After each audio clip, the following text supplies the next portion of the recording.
25-26 committee এবং 25-26 committee March থেকে এপ্রিলের এই পর্যন্ত আমরা সর্বমোট 21 মাস আমরা কাজ করার সুযোগ পেয়েছি।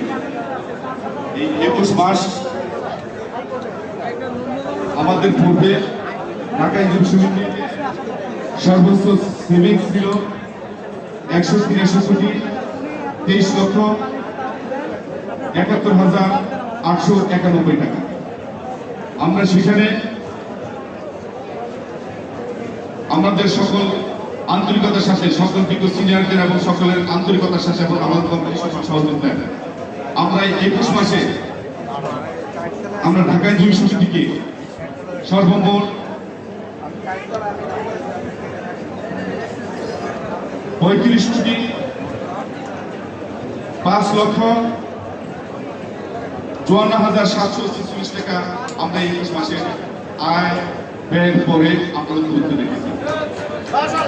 আমরা দেখেছি বিগত কমিটিতে আমাদের আগের কমিটি 15 লক্ষ টাকা ঋণ দেখা গেছে। আমরা সেটা শুধু বলবো না, ইতিপূর্বে কখনোই এরকম